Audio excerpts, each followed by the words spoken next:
Test, test, test. Y'all let me know if y'all can hear me because I'm in the airport. Sorry. I was trying to see how to change things up. Can y'all hear me? People hear me? Okay. Is it too loud? I'm literally in the airport and I'm seeking prayer. It is crazy in here. I have to find myself a semi-secluded space. My mask is starting to hurt my ears, um, and I am just hoping to get home in time from Evo. And I am here 3 hours early, just trying to ensure that I'll be on my flight. I don't know if people have seen that the freaking Microsoft or whatever had its like crash literally the day before I left. Somebody said 40-year-old camera baby is undefeated. Mask. Oh no, just because it's not 2020. I wore a mask pretty much all week. It's a million people in here. People still getting COVID. COVID's still killing folks, and if it ain't killing folks, it's making them sick. COVID is not over. What was I saying? Yeah, so they've literally canceled like 50% of flights for the last week, almost. I was told that my flight should get there. We shall see. It's the guy from the RDC video. Yeah, that was wild. That was wild. So how I do in a tournament? I think for a first time tournament goer, I did really well. I won my pool really easily, actually. I don't think I lost. I didn't lose a match. I think I lost one round the whole time. I started the second pool and I 6-0'd my second pool person. And then I played Dojin. Oh, the video's dropping? Let's see. I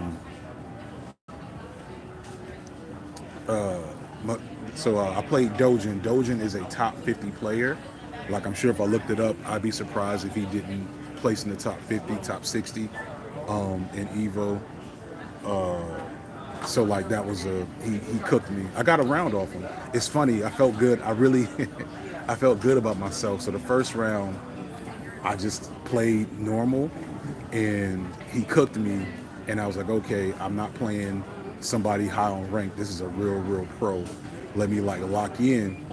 And he cooked me again the second round, and then the third round he started playing with me. He was running up and he was dash blocking me, and I was like, okay. Sorry, the video's choppy. It's been like that. But he basically started to play around with me the third round. And I got a round off him, and then after that he stopped playing. After that he stopped playing, and it wasn't too close after that. So I lost my second match in winners in round two, and then I went to losers in round two, and I was up 2-0 on this dude, and I just choked. And then after I choked, I tried to switch characters, which was a horrible idea. And then I got smashed, and that was it. That was a wrap after that. So I went like 5-2. 1, 2, 3, 4. I went 4-2. You know what I mean? And like afterward, I played a lot of other matches just for fun. I won most of those. I got 3-0 by Matman again. The Matman run back did not go well. Lazy Matt, I'm saying his name right now. Me and Lazy Matman played some casuals, and he 3-0'd me again. I think I figured out what to do against him, but I'm gonna have to just catch him another time. That boy's too good. He's too good. These gamers are different. They built different. Now I ain't do no money matches. I'm good.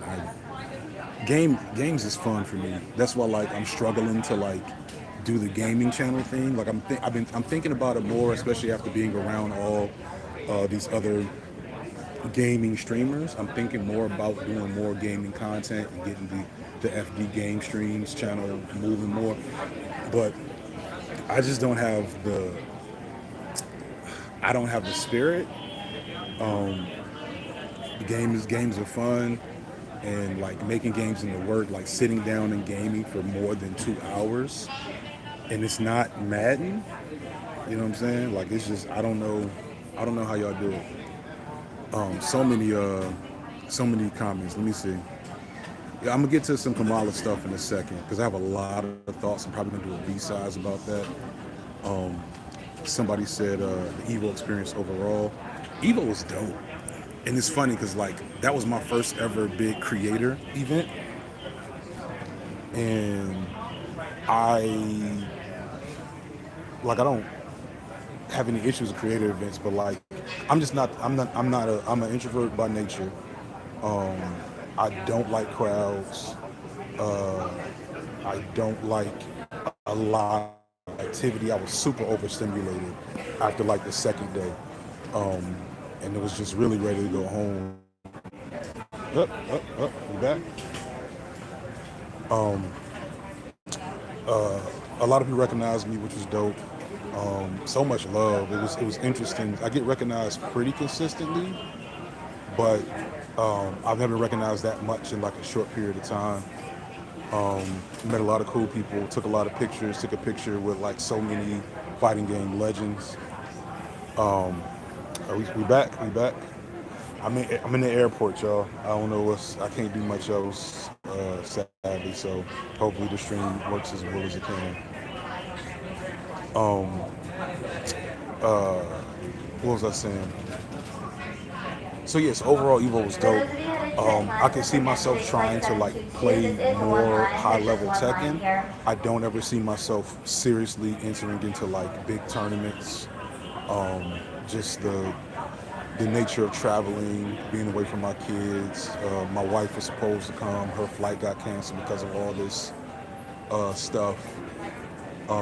So it's just gaming for me is an escape. It's pleasurable in a way that I think it's just different for gamers. Like when I hear I was around like Box and SK and FDX and Goomy and Matman and all these other gamers, and they talk about, and then also with pros like I'm Cuddlecore, Speed Kicks, K-Wiss, like a lot of pros, Super Akuma. Pilots are in Las Vegas. We are still looking for flight attendants to work your flight.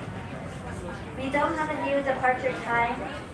Once we get flight attendants for the flight, we'll keep you updated, but that is all the information I have right now for Delta Flight 722 from yesterday to Atlanta.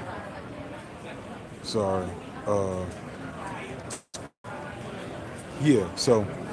Yeah, it's just different, so it's probably not gonna happen. I'll stop for a sec because I'm just trying to overhear and make sure I'm not hearing nothing bad about my own flight. Uh, let's see.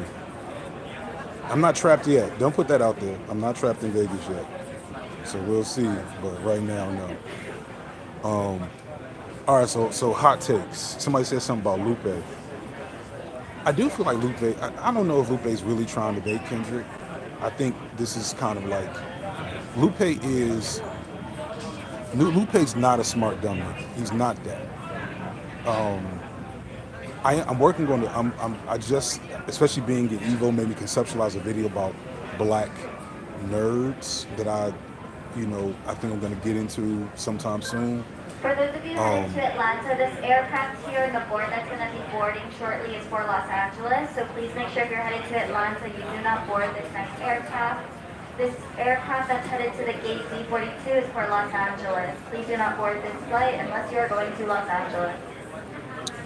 Yeah, what was I saying?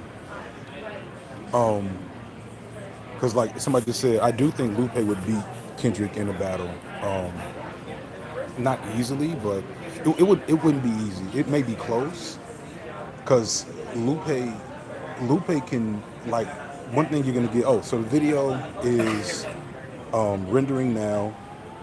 The final video is rendering now. Then it'll probably be up on Nebula tomorrow, maybe, God willing. Then I'll have to do some final tweaks for YouTube. Um, and depending on those final tweaks and monetization and copyright and all the other nonsense, I'm giving myself not a deadline, but I'm expecting that the video will drop Friday. So let me put that out. I expect the video will drop by Friday, if not a little earlier. It'll be on Nebula tomorrow evening, tomorrow night, Wednesday afternoon, probably at the latest. Uh, and I say in the video that Drake's only halfway decent angle was engaging with Kendrick's dig on Kendrick for a handful of reasons, but Drake doesn't have the he don't know nothing else to say. He don't know how to really break that down. He don't know how to break down Kendrick because Kendrick's politics aren't perfect. They're kind of like Kendrick's a hotep, and so like he's not like a really bad hotep. He's not Umar, right? But you can hear like bad hotep analysis in some of his music, and so like I think Lupe would be able to point that out and break it down better than Kendrick did. But Kendrick would have a great angle on Lupe because basically Kendrick is who Lupe wanted to be. Lupe can lie and say that that's not the case. Lupe can talk about how much he respects and loves Kendrick all the time, which he does. But Lupe himself has admitted that Kendrick is a better musician. And so, like, as great of a lyricist and writer that Lupe is, Kendrick is a better writer, although not as good of a lyricist. And so conceptually, Lupe is out there in an interesting way. Conceptually, Kendrick is out there in a way that other rappers can't match. Lupe's not really a hotep. He's not. Lupe's Lupe's closer to like just a black nationalist, Pan-African, but he's not really even that. Lupe's just a kind of a man of the world, with a black orientation. But his politics, if you go and you examine Lupe, his politics are better than Kendrick's.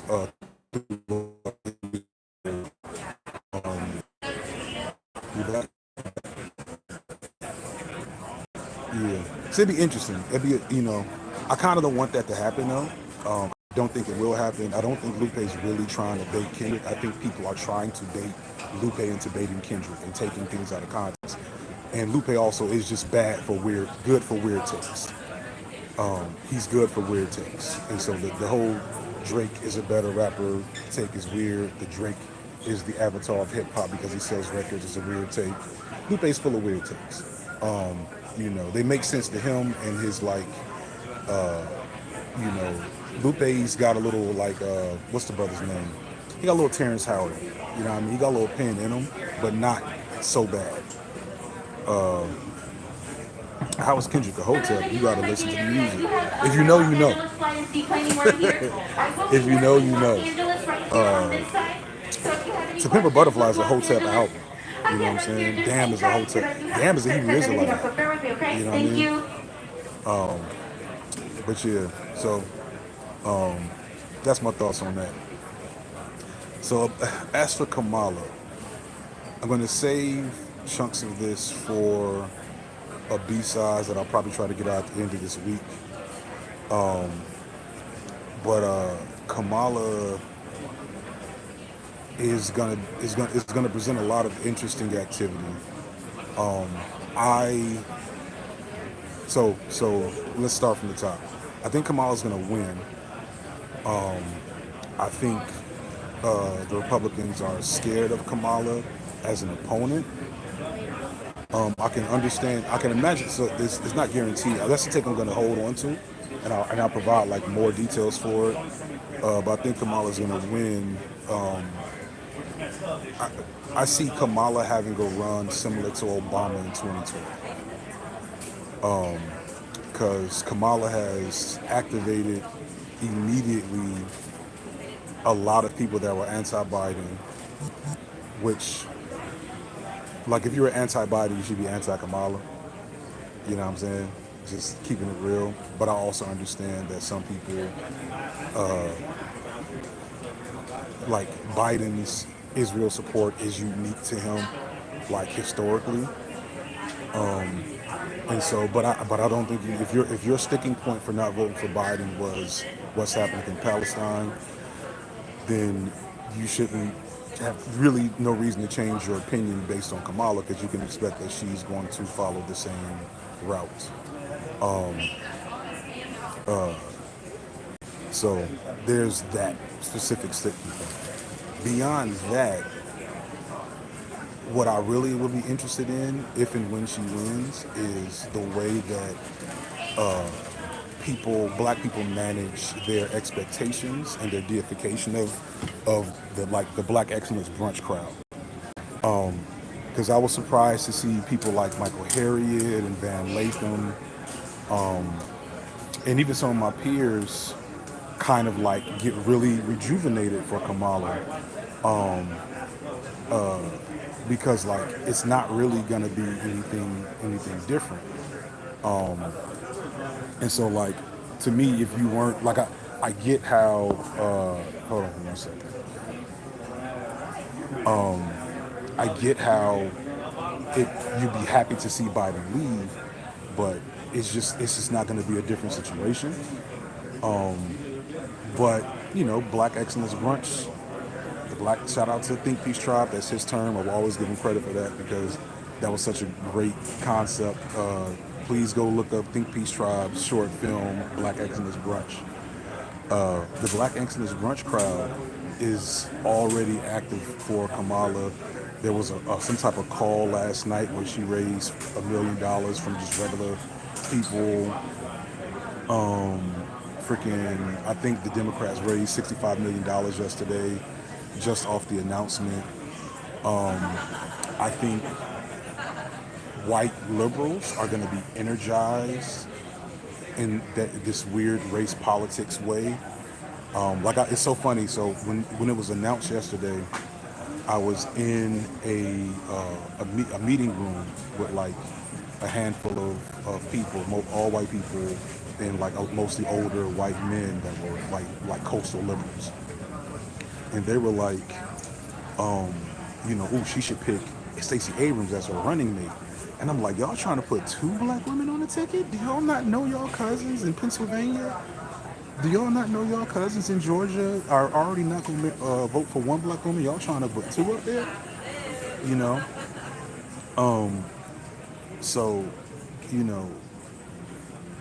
So, like it'll energize that base to come out how they probably weren't going to come out for Biden. But, liberals don't know anything. She's definitely going to pick a handsome white man to be her vice president. If she's smart, she's going to get John Ossoff out of Georgia. Just look him up. He's not as liberal Democrats go. He's all right, but he looks the part. You know what I mean? No, it's not going to be Buttigieg. They're not. They need. It's going to be a straight white man. That handsome straight white man is going to be the vice president. They're not that dumb. If they want to win, they're going to pair her with a handsome straight white man. Not Gavin. Gavin's the governor of California. He's not leaving. It's going to be either. So here's the top 3 people. I was already googling. It's going to be, to me, the number 1 is John Ossoff in Georgia. Georgia's kind of a swing state. It's not really a swing state. Georgia kind of can swing. That would be useful. There's the governor of Kentucky. There's the governor of North Carolina, and there's one more guy that looks up. I think it was the governor of Colorado. Oh no, Josh Shapiro. That's another one. That's who she's gonna be. But but what's really interesting to me, two other fuckery things is gonna happen. The black manosphere is about to lose their mind. Ooh, the black manosphere about to lose their mind. They about to eat.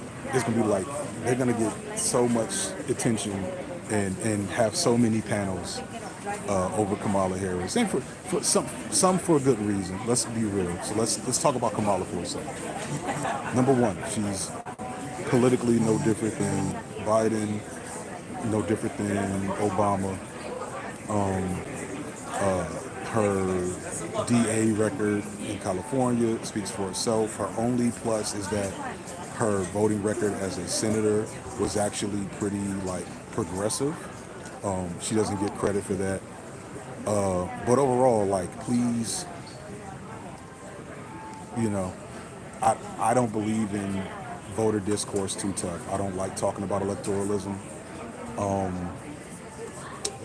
I don't know if the divestors gonna go crazy because I feel like the divestors are not gonna claim her because she's biracial.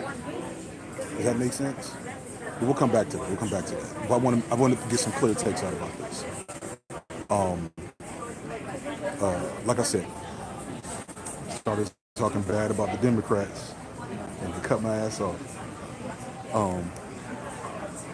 Yeah, so like if you know, but so I say all that to say though, the other logic, Olay. So there's the thing I've always said, which is vote with the same energy you wash your hands. It's not that deep.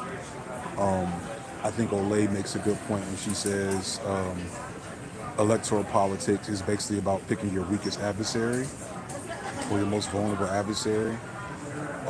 So I'm not of the mind that there's no difference between a Democratic president and a Republican president, but I am of the mind that I am not going to fight anybody for voting or not voting.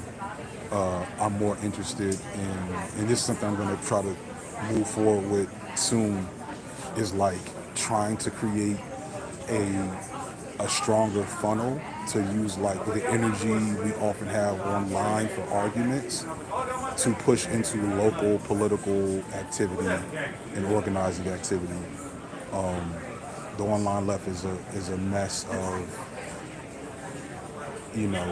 drama and 3 hour long videos about rappers, and it's fine. Like I'm here for a reason. I enjoy it. But I do think there's more efficient ways that we could be, using this attention, this energy, these resources to do stuff. And I just really hate that every 2 to 4 years, people are arguing about voting for the lesser of two evils. And in between then, there's just never much movement. And I'm a part of that problem. If you're in line just waiting for a seat assignment, we are So currently working that's on the something I'm seat going to try assignment. When you board the to. aircraft, we'll print it for you. I'm already If you messaging have the people app, you'll about also like see ways it to there. break If that there are cycle, multiple people in your party, at we least will do our best from to an get you individual seated level. together. If you're on the same reservation waiting for a Is this seat woman assignment, loud? we can see that you're traveling together, and we'll do our best to get you seated together. No need to check in. We do appreciate you not crowding the boarding area. Again, if you're headed to Los Angeles just waiting for a seat assignment, we will get it to you by the time of boarding.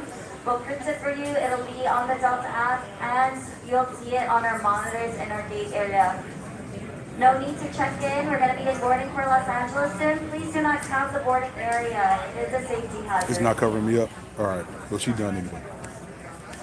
All right. So back to the other point. So the black manosphere is going to eat because it's a black woman with a white man in power that put niggas in jail to get to that power. So they're about to have a field day, and they'll be at least 25% right. The divestors, I don't know. I don't watch them enough or pay them enough attention to know. I know divestors are not. I know that the biracial isn't black crowd and the divestor crowd are connected. Divestors tend to care a lot about colorism.